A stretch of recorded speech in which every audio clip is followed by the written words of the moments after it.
Hey everyone, today we're diving into an explainer of what is, without a doubt, one of America's most enduring and just absolute mind-bending unsolved mysteries.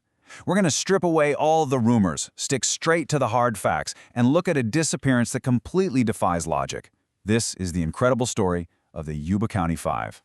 Picture this. 5 friends head out to a basketball game on a freezing February night in 1978. It's totally routine. They were completely expected back home later that night, but they never made it. Days go by, and their car is found abandoned on this rugged mountain road up in Northern California. And here's the crazy part. The car worked perfectly fine. There was absolutely no logical reason for them to just leave it there. And honestly, what investigators ended up finding deep in those mountains only makes the whole thing even more impossible to understand. Part 1. The Night They Vanished. Okay, to really grasp this unsolved mystery, we first need to know who we're talking about. Meet the 5 guys from Yuba County, California: Jack Madruga, Bill Sterling, Ted Waher, Jack Hewitt, and Gary Mathias. They were a really tight-knit group of friends, and they actually played together on a basketball team called the Gateway Gators. Now keep that in mind, because it's absolutely crucial. You see, the very next day they were scheduled to play in a huge Special Olympics-sponsored tournament. They had every single reason to want to be home, in bed, getting rested up for their big day. So, it's February 24th, the night before the big tournament. The guys drive out to Chico to catch a college basketball game. Just a totally normal Friday night out, right? The game ends, they hop in the car, and they start heading back to Yuba County. But somewhere along that drive, something goes horribly wrong. When they didn't show up the next morning, their families panicked, and a massive search kicked off. The first real break actually came pretty quick. A forest ranger spotted their 1969 Mercury Montego parked on this random dirt road way up in the Plumas National Forest. It had actually been sitting there since February 25th, the morning right after the game. By the 28th, deputies officially swooped in and secured the car. Part 2. The Abandoned Mercury Montego. All right, this is where the timeline just stops making any sense whatsoever. Look at their expected route. It was a straightforward shot down the highway, heading back home to Yuba County. But where they actually ended up? A remote dirt road in the middle of the Plumas National Forest. I mean, they were incredibly far off their normal path. Why on earth would 5 guys, heading home for a big game, drive way off course, deep into the freezing mountains in the middle of the night? Now, your first thought is probably, well, the car must have broken down. Honestly, that's what everyone thought. But it didn't.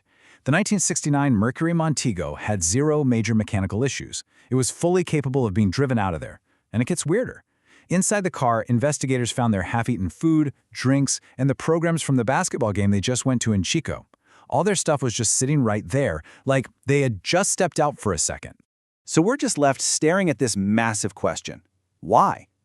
The engine turns over, they've got snacks, they've got the most important tournament of their year the very next morning. Yet all 5 of them just vanished from a perfectly good, functioning vehicle in the middle of absolutely nowhere. Part 3. A grim discovery. With the guys missing, a brutal winter storm rolled in, dumping feet of snow and making the search basically impossible for weeks. So the families were forced into this agonizing waiting game. It wasn't until months later, in June of 1978, that things broke wide open. A group of motorcyclists were out riding the mountain trails when they stumbled onto a remote United States Forest Service trailer, and inside they made a horrific discovery: the body of Ted Waher, 20. I really want to put that number into perspective for you. That is the miles between where they abandoned the perfectly good Mercury Montego and the Forest Service trailer where Ted was found. 20 miles. And we're not talking about a stroll down the street. We're talking 20 miles trudging through freezing, pitch black, deeply snow-covered, treacherous mountain terrain. But the sheer distance isn't even the most baffling part. Based on the investigation, it actually looked like Ted survived inside that trailer for a pretty considerable amount of time. But here is the agonizing paradox of this whole case.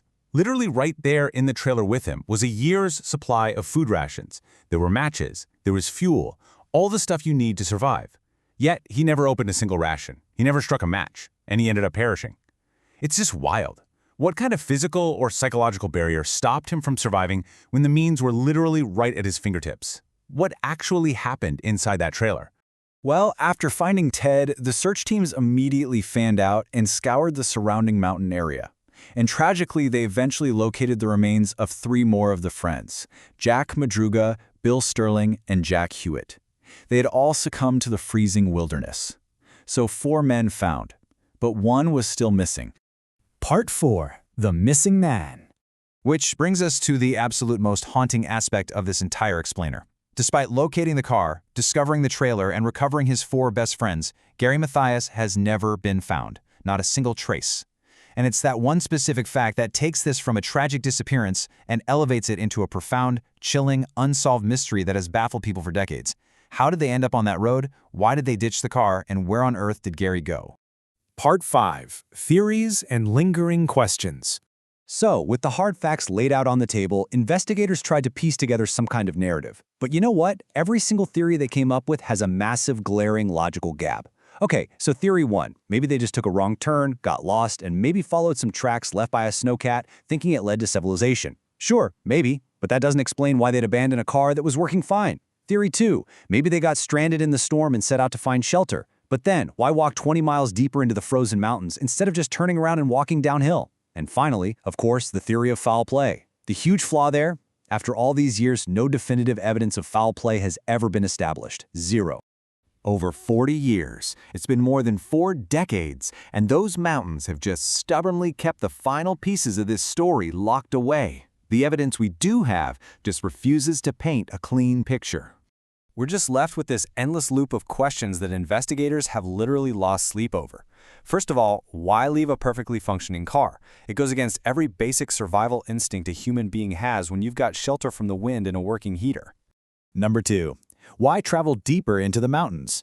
To hike 20 miles through thick snow in the dead of night requires just a colossal amount of physical effort. What were they walking toward with such determination? Or maybe more importantly, what were they walking away from? And then, the ultimate lingering question hanging over this whole thing.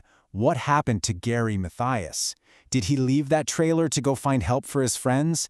Did he succumb to the elements out there in a spot that just hasn't been found yet? 5 friends, 1 abandoned car, a remote, snowy mountain road, and a mystery that never made it home. Look, there are plenty of theories, and there are some bizarre clues, but there is absolutely no complete explanation. It firmly remains one of America's most captivating and enduring unsolved mysteries. When you really step back and look at it all, the working car they left behind, that brutal 20-mile trek in the dark, the unused survival gear in the trailer, and the one man who just vanished into thin air, nothing fits. It's like a puzzle where all the pieces are from different boxes. So I'm going to leave you with this final thought to chew on today. What do you think happened to the Yuba County Five during those freezing final hours?